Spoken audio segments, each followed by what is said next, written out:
Hi, my dear students. I'm Amit Ajmani, your science faculty, and I welcome you all to Shri Jayendra Rank Zone classes. This is the second session of the chapter motion.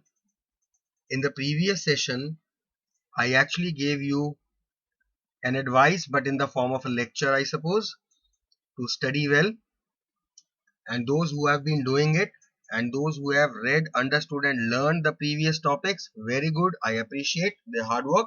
And if not, never too late to start again. Need to do it. So in the previous session, those who have read and those who have not read, let me tell you what exactly we did. In the previous session, we talked about distance, displacement, motion, uniform and non-uniform motion. We talked about speed. We talked about velocity. We talked about the various types of speed and velocity, uniform speed, non-uniform speed, and average speed. Similarly, uniform velocity, non-uniform velocity, and average velocity. So today we will be starting up with acceleration. Now, some people call it acceleration, some people call it acceleration. The both the ways are correct, the way you want to pronounce it. So let us study about acceleration. Now, what exactly is meant by acceleration? Acceleration, when we define it, it is defined as the rate of change of velocity. Acceleration is the rate at which the velocity of a body is changing with respect to time. That is acceleration, and this is what the formula is. Acceleration is a change in velocity divided by time taken. Now we know that change in velocity means the difference between the initial and the final velocity. So we can also write acceleration as final velocity minus initial velocity divided by time taken. Now acceleration is represented as small a. Final velocity we already know is represented by small v, minus initial velocity represented by small u, and time represented by small t. So this is the formula for acceleration. A is equal to v minus u upon t. And because velocity is involved, therefore acceleration is a vector quantity. And it is measured in meter per second square, which is represented as m/s square or ms minus 2. Correct? So this is acceleration. There are various types of acceleration. Let us see what all. One is the uniform acceleration and another is the non-uniform acceleration. What exactly are these? A body has a uniform acceleration if it travels in a straight line and its velocity increases by equal amounts in equal intervals of time. Now, in other words, if we are trying to say the same thing, then in that case, a body is said to be having a uniform acceleration if its velocity changes at a uniform rate. Very importantly, you need to remember a few examples of uniform acceleration. For example, the motion of a freely falling body under the gravitational force. That is an example of uniformly accelerated motion because it is going to accelerate uniformly at the rate of 9.8 meter per second square. Another example is the motion of a ball rolling down an inclined plane. That is also an example of uniform acceleration in a body. Same way, if the bicycle is going down the slope of a road, the rider is not pedaling and the wind resistance is negligible. In that case, the motion of that bicycle is also a example of uniform acceleration. Fine. The second type of acceleration is non-uniform acceleration. Now, when is a body having a non-uniform acceleration? If its velocity is increasing by unequal amounts in equal intervals of time. That means that the velocity is changing at a non-uniform rate. Then we say that the body is accelerating, but the acceleration is non-uniform. For example, the movement of a car or any vehicle in a crowded city road. That is an example of non-uniform acceleration. The velocity of the body, the car, the vehicle will be changing continuously, and it won't be a uniform change in the velocity. That is why it is non-uniform acceleration. Now, quite importantly, we need to relate the term retardation, which is also called negative acceleration. This is negative acceleration. Now, what exactly is meant by negative acceleration, or what exactly is meant by retardation? Let us try to understand it. Okay.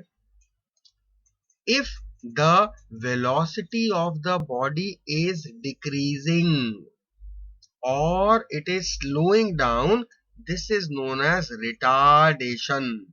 It is also termed as deceleration, or as I said, negative acceleration. So when is a body said to be retarded? If its velocity is decreasing. Velocity decreasing means the body was initially moving at a more speed, and then the speed afterwards, that is the final velocity, decreases. It is less than the initial velocity of the body. The final velocity is less than the initial velocity. When does it happen? When there is some opposing force, the force which is opposing the motion of the body, when brakes are applied. Correct? So acceleration and retardation are same. Retardation, like acceleration, is also change in velocity upon time, and the SI unit is same, meter per second square, but the retardation is represented as minus a, that is the negative acceleration. So retardation is actually acceleration with a negative sign, and this negative sign shows that the velocity of the body is decreasing when brakes are applied to a moving body. So if the velocity of a body increases with time, acceleration is taken to be positive, and if the velocity of the body decreases, then the acceleration is considered to be negative, that is retardation. So acceleration and retardation we need to relate. Now, we are actually aware of all these terms. Initial velocity means the velocity with which the body is moving initially. After some time, what exactly will be the velocity of the body is considered to be the final velocity. During this time, if the body is moving, how much distance it has traveled, and if the velocity is changing, then it is acceleration, whether positive or negative, whether it is acceleration or retardation. So based on these, we'll be taking up the equations of motion. We should know that initial velocity is represented by small u, final velocity is represented by small v, time is represented by small t, distance traveled by small s, and acceleration by small a if it is positive, or with minus a if it is retardation. Now we know, we have been studying since quite many years what are the equations of motion. There are three equations of motion: the first equation of motion, the second equation of motion, and the third equation of motion. The first equation of motion says that v is equal to u plus at, that is the final velocity is equal to initial velocity plus product of acceleration and time. The second equation of motion says that s is equal to ut plus half at square, where s is the distance, u is the initial velocity, t is the time, a is the acceleration, and t is again the time. And the third equation of motion says that v square is equal to u square plus 2as. So these are the three equations of motion we need to memorize. V is equal to u plus at is the first equation of motion. S is equal to ut plus half at square is the second equation of motion. V square is equal to u square plus 2as is the third equation of motion. And the symbols we already know. V is representing final velocity of the body, and the unit is meter per second in which it is measured. Then u is the initial velocity of the body, again the unit is meter per second. A is the acceleration, the unit is meter per second square. T is the time, the SI unit is second. And S is the distance traveled by the body, SI unit is meters. So these are the three equations of motion. Now, if we observe these three equations of motion, from the first equation of motion, we can see that we can find V, U, A, and T. Out of these four things, if three are given to us, we are able to find using the first equation of motion. From the second equation of motion, we can find S, that is the distance. We can find U, that is the initial velocity, A the acceleration, T the time, but we cannot find V through the second equation of motion. So out of S, U, A and T, if three things are given out of these four, we can find the fourth. In the third equation of motion, we can find S, we can find V, we can find U, we can find A, but not T. So if S, V, U, A, out of these four things, three are given to us, we'll be able to find the fourth quantity. Correct? Now, while using these equations of motion, very important points that we need to know. Number one, if the body starts from rest, then we consider the initial velocity of the body to be zero, because the body was at rest, the body was at a stationary position. So obviously it was not moving initially. So the initial velocity is taken to be zero. Correct? Second thing, if a body which was already moving, it comes to rest, that is, it stops, then we take the final velocity of the body to be zero, because it was initially moving with some velocity. Now, whatever reasons, any opposition force or because of the brakes, the body comes to rest. The body stops. So the final velocity of the body is zero because it is stopped. Very importantly, if the body is moving with a uniform velocity. Uniform velocity means initial velocity is equal to final velocity. The body, whichever velocity the body was moving in initially, the final velocity is also the same. That means there is no change in velocity, and therefore the acceleration is considered to be zero, because acceleration is change in velocity. And if the change in velocity is not there, acceleration is considered to be zero. Now these are the three equations of motion when the body is moving along a straight line. But the same three equations of motion change a bit if the body is falling under the force of gravity. Now, why exactly this change happens? Because initially, if the body is moving from point A to point B, in that case, this A to B is known as the distance. But if the body is falling from a particular height from A to B, that is the ground, then the same distance is termed as the height of the body. Correct? So the S, the distance that we have used in the equations of motion in the case of linear motion, is now converted into the height or the h. Similarly, if the body is moving along a straight line, then the acceleration which is produced in the body, whether it is the positive or the negative acceleration, that is denoted by alphabet small a.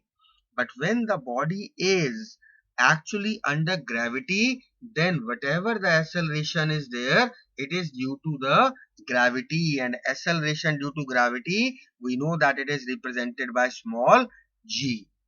So the first equation of motion, which was actually V is equal to U plus AT under gravity, it is now converted and written as V is equal to U plus GT. Instead of writing A, now we have written G. The second equation of motion, which said that S is equal to UT plus half AT square.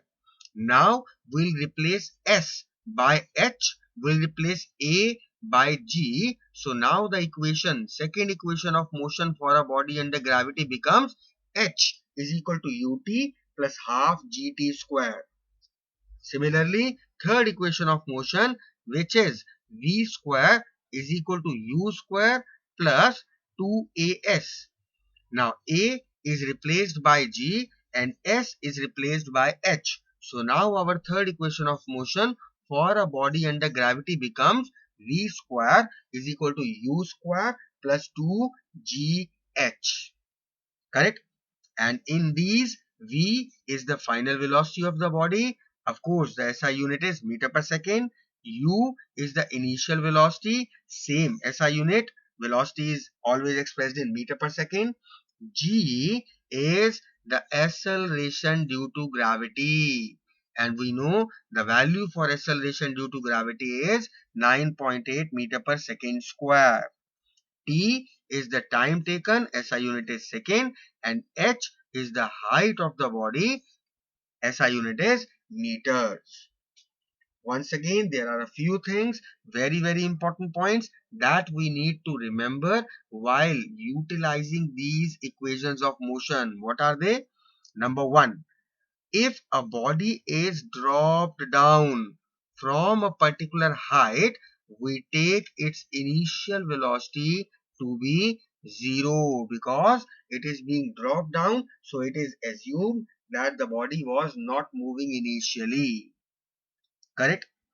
Other way, if a body is thrown up, now if we are throwing a body up, then in that case we will consider its final velocity to be 0. Now why is it so?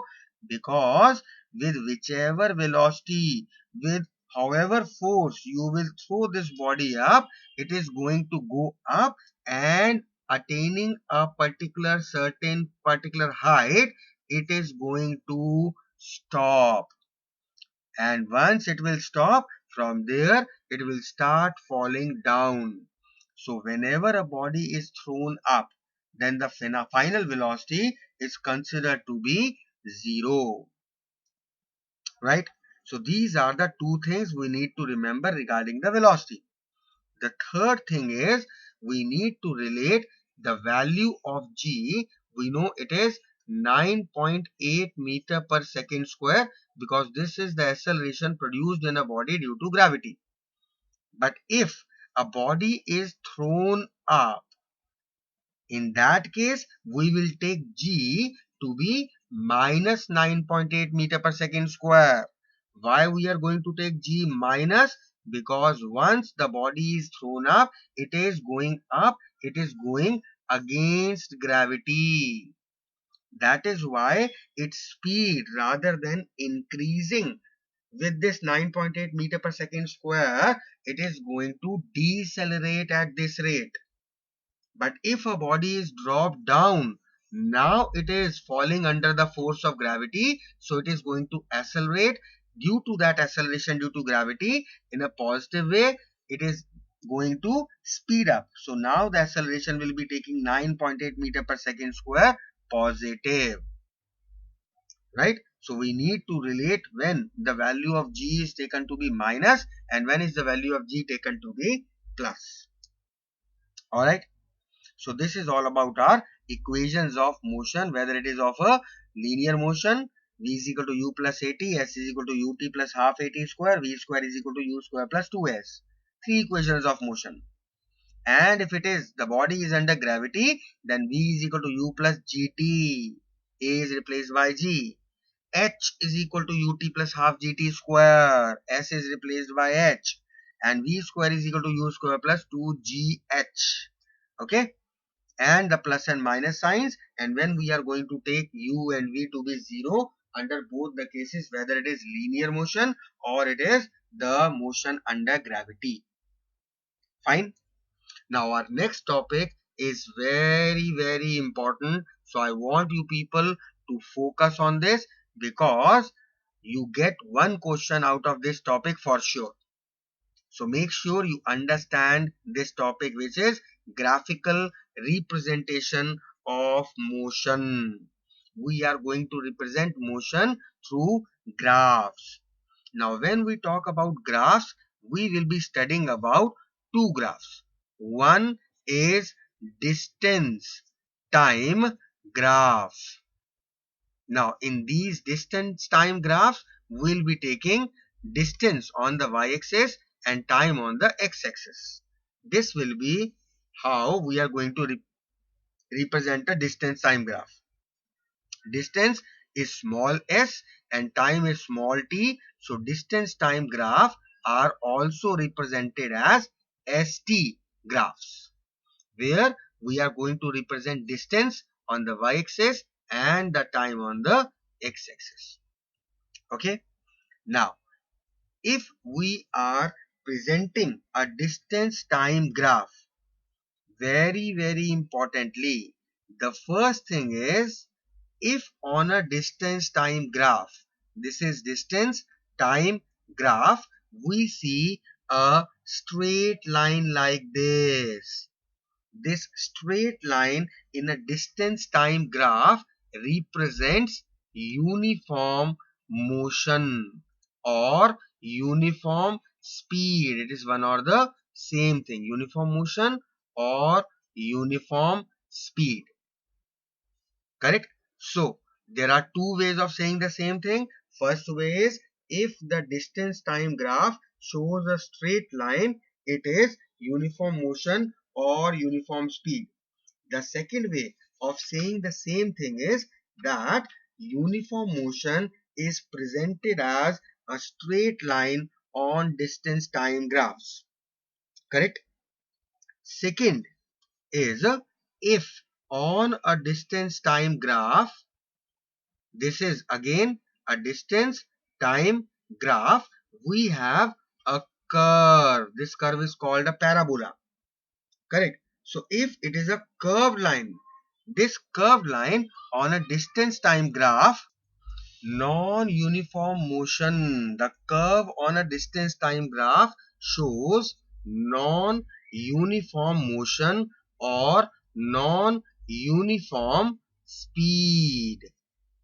Motion or speed, one or the same thing. So a curve on the distance time graph shows non-uniform motion. Correct? Now quite importantly, if we are again taking a distance time graph, and this time we have a line which is parallel to the x-axis or the time axis. Now if a line is coming parallel, in that case it shows that the body is at rest. The body is stationary. Why? Because the time is being spent, the time is passing on, but the distance is not changing. There is no distance traveled. So it shows simply that it is the rest or stationary position of the body. So these are the three things you need to remember in the distance time graphs. Okay. Now the second type of graphs we will be studying about are the speed time or velocity time graphs.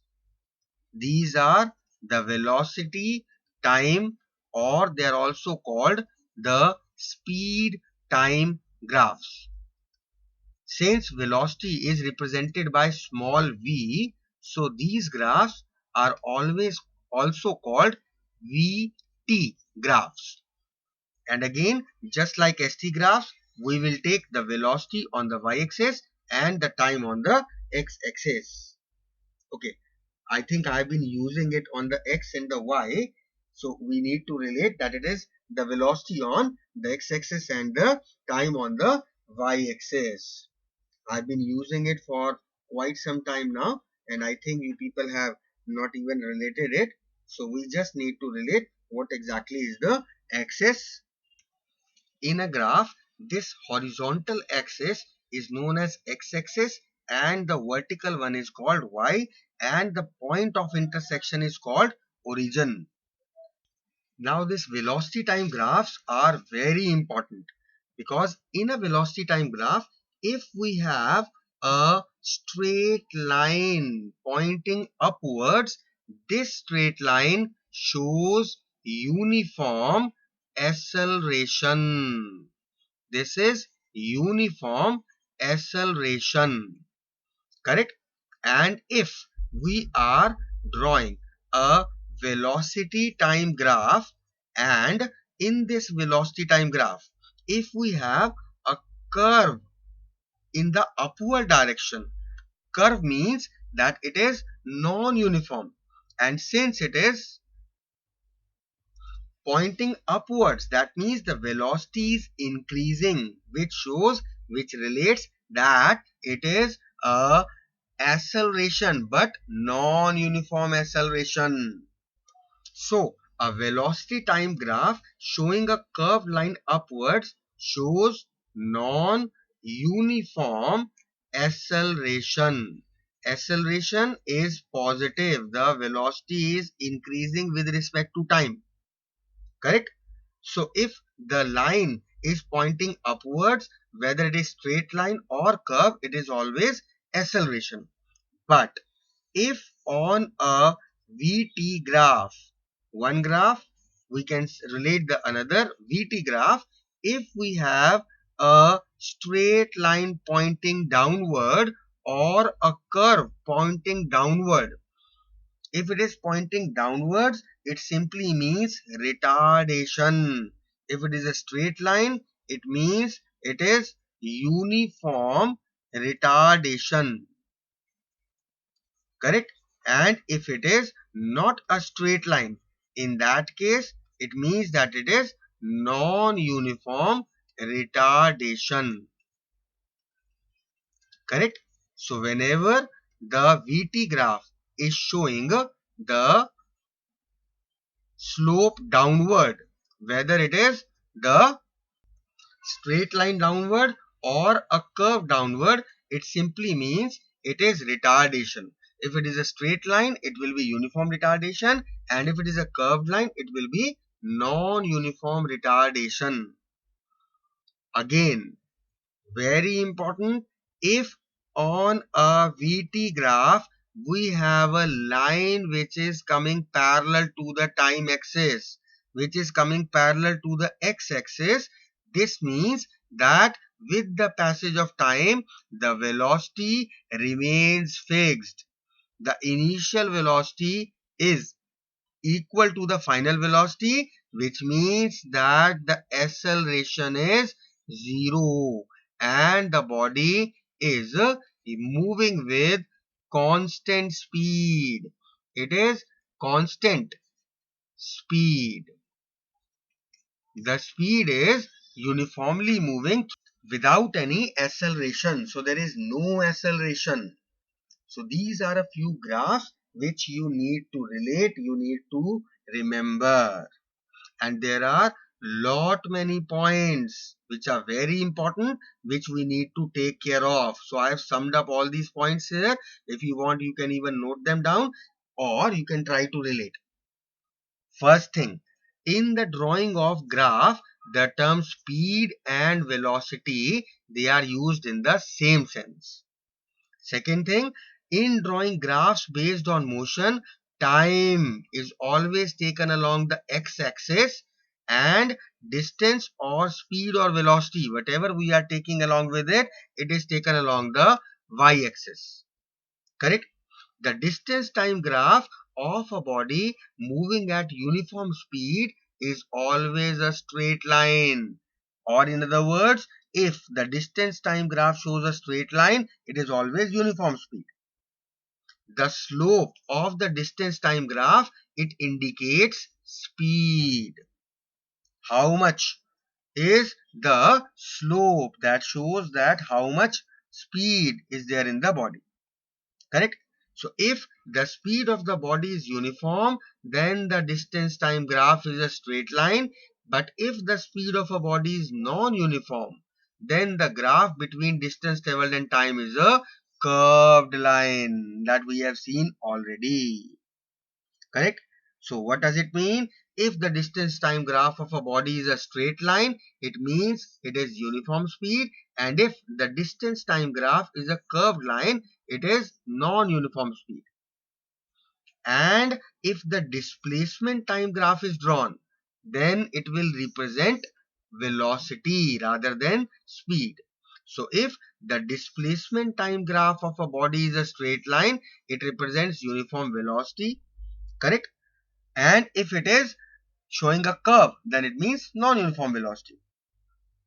Next type of graphs are speed time graphs or the velocity time graphs that we have studied. Now, if in the speed time graph, it is a straight line parallel to time axis, then it means that the speed of the body is constant, means that the initial and the final velocity are equal, which in turn means that there is no change in velocity, which means that acceleration is zero. Next, in a speed time graph, the area enclosed by the speed time curve and the time axis, it gives us the distance traveled of the body. If the speed time graph shows a straight line, it means that a uniformly changing speed or uniform acceleration that is there. And the slope of the speed time graph gives the acceleration of the body. If the speed time graph of a body is showing a straight line which is sloping upwards, it is uniform acceleration. And if it is a straight line sloping downwards, it indicates uniform retardation.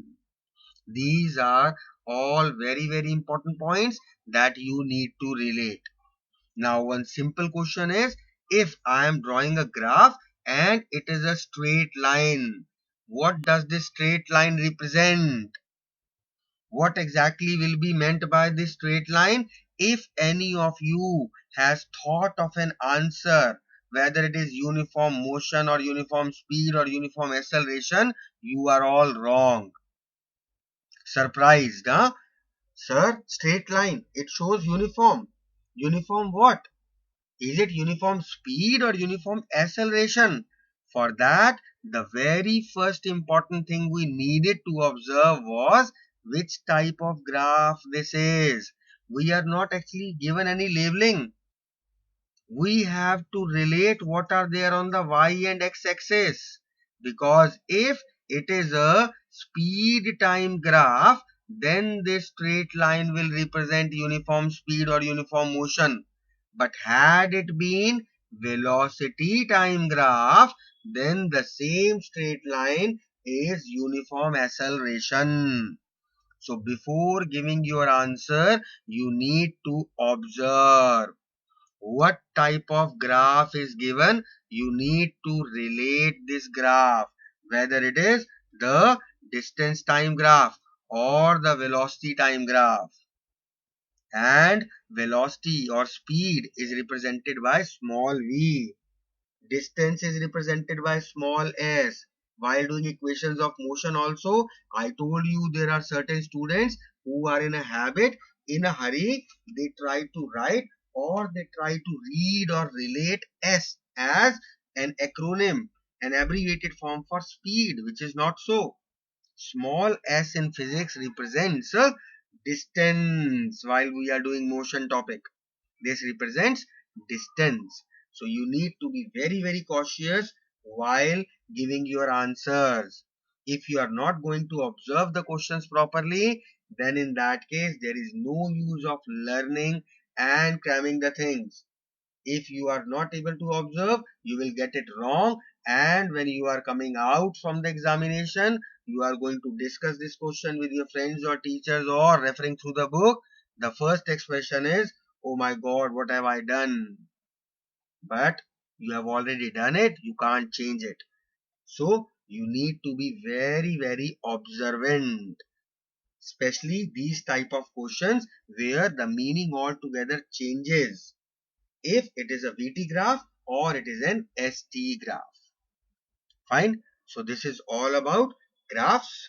We are winding up this session here only, and as always that we do, we will brush up what we have done in this particular session. We started this particular session with acceleration. We studied about types of acceleration, uniform and non-uniform acceleration. We saw a few examples of uniform acceleration. They were important.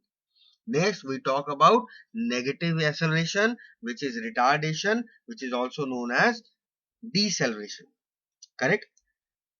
Acceleration and retardation are calculated by the same formula, change in velocity upon time. The difference is only that if the initial velocity is less and final velocity is more, it is acceleration or positive acceleration, and if the initial velocity is more and final velocity is less, then it is retardation or deceleration or negative acceleration. Then we studied about equations of motion of uniform linear motions.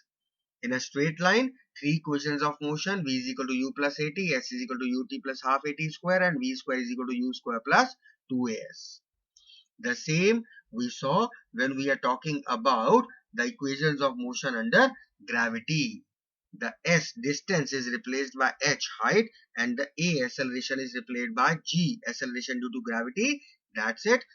Rest of the things remain the same. V is equal to u plus gt is the first equation of motion. H is equal to ut plus half gt square is the second equation of motion. V square is equal to u square plus 2gh is the third equation of motion. Very importantly, we have to remember, if we are talking about linear motion, if a body starts from rest, initial velocity will be 0. If a body moving but coming to rest, final velocity is taken to be 0. If the body is moving with a uniform velocity, acceleration is taken to be 0. Same under gravity, if the body is thrown up, two things to take care of. Number one is the final velocity is taken to be 0 and the value of acceleration due to gravity to be taken to be minus 9.8 meter per second square. Now if a body is dropped down from some particular height, then the initial velocity will be taken as 0 and the value of acceleration due to gravity will be 9.8 meter per second square positive. Then we studied about the graphical representation of motion, distance time graphs, and the speed or velocity time graphs. In distance time graphs, we saw three main things: if it is a straight line upward, or it is a curve, or it is a straight line parallel to the x-axis. The first case shows uniform motion or uniform speed, the second shows non-uniform motion or non-uniform speed, and the third case shows no speed, no motion, the body is at rest, the body is stationary. In the case of velocity time, because velocity, if it is increasing, it is called acceleration, positive way, decreasing, retardation, negative way. So we have got five graphs. First graph is, if it is a straight line upwards, it is uniform acceleration. If it is a curve upwards in a VT graph, speed time or velocity time graph, it is once again acceleration but non-uniform. If it is going downward, straight line, uniform retardation. If it is going downward, curve, non-uniform retardation. And if it is parallel to the x-axis, it is the constant speed which is being shown, acceleration is 0. Fine. So this is our session all about. Once again, go back home, read, take out your books, learn, practice. Fine. Next session, we'll take up the further topics and we'll be ending up this particular chapter, motion. So we'll meet again very soon. Till then, take care of your health and have a great time. Thank you so much.